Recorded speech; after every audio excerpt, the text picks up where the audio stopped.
وسەرەتای شێواندنی لە قەڕنی دووەم و سێیەمەوە دەستی پێکرد کە کۆمەڵێک پەیا بوون لە گومڕا و سەر لێ شێواوەکان پێیان ئەوترا ئەهلی کەلام.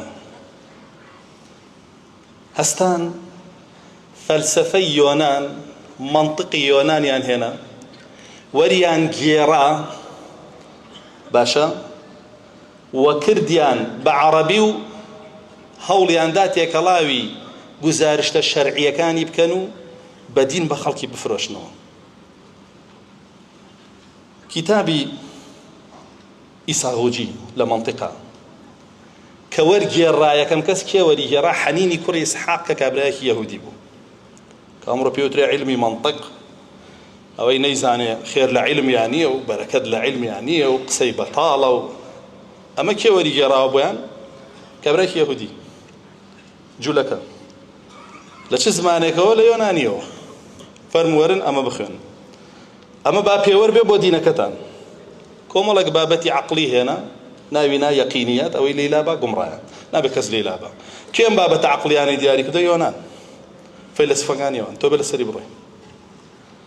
ئەنجا هەستان هەزاران کتێبی تریان وەرگێڕا، هی فەلسەفە و هی مەنطق، هەموویان هێنا سەپاندیان بەسەرە و خەڵکەیە کردیان بە عیلم لێوە عیلمی کەلام و جەدەل دروست بوو بە حسابی خۆیان بۆ مناقەشاتی عەقلی، بۆ سەلماندنی عەقیدە و بیر و باوەڕ. لە کاتێکا قورئان بە هەموو شێوەیە عەقیدە و بیر و باوەڕی سەلماندووە. پێویستی بە مناقەشاتی عەقلی یۆنان نییە، پێویستی بە قیاساتی ئەوان نییە. دوا ئەو تەوژمێکی کە دروست بوو یا هەر هاوشانی ئەو تەوژمێکی کە دروست بوو کە پێیان ئەوترا ئەصحاب الڕەئی، ئەوانەی کە بەڕای خۆیان لە دینا قساکەن. ئەمانە کێ بوون؟ حەمادی کوڕی ئەبی سولەیمان مامۆستای ئەبوو حەنیفە، ئەو دەستپێکەکەی بوو دای مەزراند. دواو ئەبوو حەنیفەش بە دوایە ڕۆی هەر لەسەر ڕێبازیەوە. هەستان بابەتەکانی دینیان بە قیاساتی عەقلی تاوتوێ کرد و لێکیاندایەوە بەڕای خۆیان. کە ئیمامی عومەڕە فەرمێ ئیاکم وأصحاب الرأي فإنهم أعداء السنن أعيتهم الأحاديث أن يحفظوها فعمدوا إلى الرأي. فرمي دور كونوا لا أصحاب الرأي، أواني كالذين لن براي من وبراي أم وبراي أو بعقلي من واباشو من واي ليتيقمو من واي بينمو راي من واي لباريان بابته وراي تو شونه وراي أو شونه وراي فلان شونه. فرمي أمانة دجمني سنة كان رسول الله سبحان الله. قورتين كشان لقال حديث رسول الله بناوي آحاد وبناوي متواتر وبشي زوربي رتكنو هنديك كمي ورقدن أصحاب الرأي.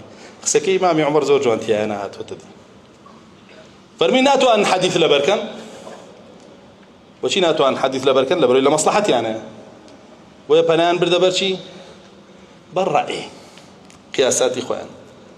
بويا إمامي ابن سيرين قول تابعين أي فرمو أول من قاس إبليس يكم كسك قياسي عقلي كرد وازي لدقي فرموده هنا وازي لدقي حديث هنا وازي لوحي هنا بكرتي بابلي كيبو فرمي إبليس بو بويا أستاذي أصحاب رأي إبليس.